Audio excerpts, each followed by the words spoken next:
Hello everyone, সবাই কেমন আছেন? এখন তো রাত্রি হয়ে গেছে, তো আমি কি বলি বুঝতে পারছি না। গুড ইভিনিং বলবো না গুড নাইট বলবো? ঠিক আছে, এখন বলছি গুড ইভিনিং, কারণ আমি কি বলছি তোমাদেরকে একটু শোনাই। আজকে আমার স্পেশাল মেনুতে কি আছে জানো? বাড়ির রান্না। আমি সবসময় যে বাইরে খাই তাই না, বাইরেই যে সবসময় আমি দেখাই সেটাও নয়। তো আজকে আছে, আমি একটু ক্যামেরাটা উল্টো করে তোমাদেরকে দেখাই। দেখো, আছে ফ্রাইড রাইস, মানে চিকেন ফ্রাইড রাইস, আর হচ্ছে চিলি চিকেন। ইয়েস, আমার favourite chilli chicken, homemade বলতে পারো। আমার স্পেশাল মানুষের হাতে বানানো হচ্ছে চিলি চিকেনটা, আর আছে স্প্রাইট। তো এই হচ্ছে আমার রাতের স্পেশাল মেনু। কোনো স্পেশাল আজকে কিছু নেই, বাট আজকে হঠাৎ মনে হলো যে আজকে ফ্রাইড রাইস খাবো আর চিলি চিকেন খাবো। আমাকে তো তুমি আগেও দেখেছো, আমি চিলি চিকেনের সাথে রুটি খেতে আমার কিন্তু বেশ মজা লাগে।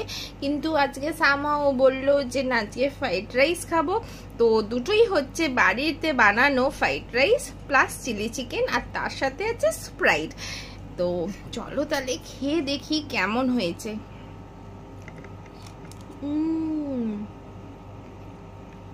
একটু চিলি চিকেনটাও খাই। আমার জানো তো চিলি চিকেনের মধ্যে পেঁয়াজ আর ক্যাপসিকাম যেটা থাকে না, আমার কিন্তু বেশ লাগে। আর এটা দেখো এত সফট হয়েছে না, কি বলবো।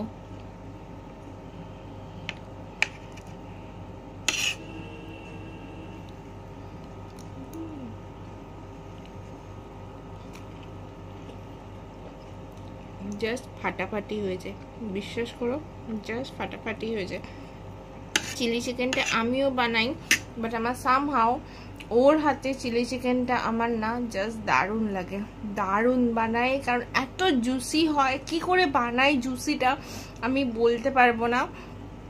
আমিও বানাই চিলি চিকেনটা, বাট এত জুসি হয় না। বাট ওর হাতে চিলি চিকেন যখনই খায় না, তখনই এত জুসি হয় না, কি বলবো। এই দেখো চিকেনটা, দেখো আমি যেই ভাঙছি আরামসে ভেঙে যাচ্ছে, মানে এতটাই সফট হয়েছে। চলো তাহলে তাড়াতাড়ি করে খেয়ে নিই, গরম গরম আর বেশি ফেলিয়ে রাখতে পারছি না, কারণ গরম গরম চিলি চিকেন আর ফ্রাইড রাইসটা গরম খেতেই বেশ ভালো লাগে। চলো তাড়াতাড়ি করে আমরা দুজন মিলে খেয়ে নিই। পরের ব্লগে আবার দেখা হচ্ছে। Tata, take care and good night my dear friend. সবাই ভালো থেকো, সুখে থেকো। টাটা।